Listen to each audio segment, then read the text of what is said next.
নিজস্ব বৈশিষ্ট্য আছে। আল্লাহ কোরআনে এর নামে সূরা লিখছে।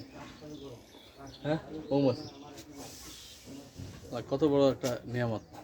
মৌমাছি না থাকলে মধু পৃথিবীর সমস্ত প্রায় নিশ্চিন্ন হয়ে যাবে। এই দিছি তো আপনাদের 4 বছরের মধ্যে।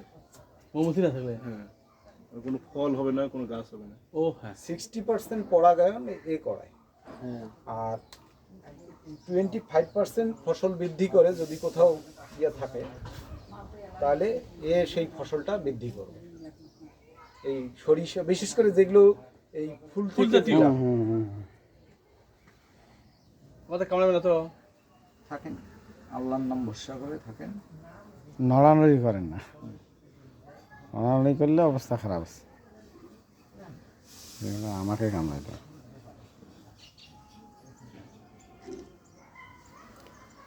আচ্ছা, তাই বেশি ইয়ে হলে তাহলে থাক। একটা ইয়ে আমি বিসিকটি ট্রেনিং করছি আমি, বুঝছেন দাদা? আমাকে এরকম একটা বাক্স দিয়েছিল, ওই বাক্সটা আরেকবার নিয়ে গেছে। রাখতে পারলেন না, কিরকম শব্দ করতেছে বুঝছেন? মধু বের করতে হবে, মধু আছে না? উড়ানো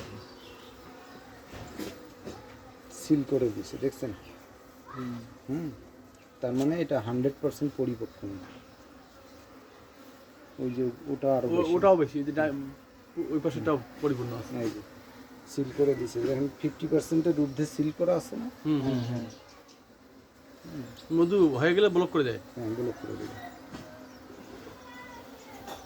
তা আপনার ফুলের গাছ লাগবে না? এরা এদের সোর্স থেকে হাজার আলাদা ইয়ে লাগে না, যদি না হয় তাহলে খাদ্য দিতে হয়। এখানে 3 কিলোমিটার পর্যন্ত এরা দৌড়ায়। হ্যাঁ, এরকম কতটা বাক্স আছে আপনার? আমার 10টা বর্তমান বাড়ির পেছনে আছে, এক জায়গায় রাখা যায় না তো, এটা হলো একটা বিষয়। 10টা কত করে কি পরিমাণ প্রোডাকশন আসে?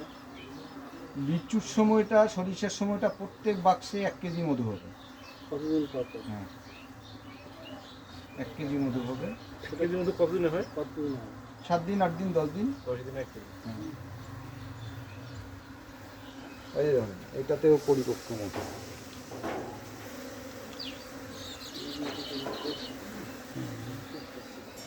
হ্যাঁ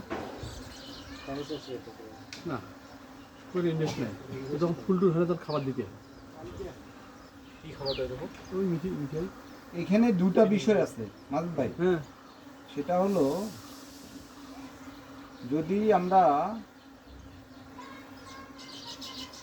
নিচের চেম্বারে,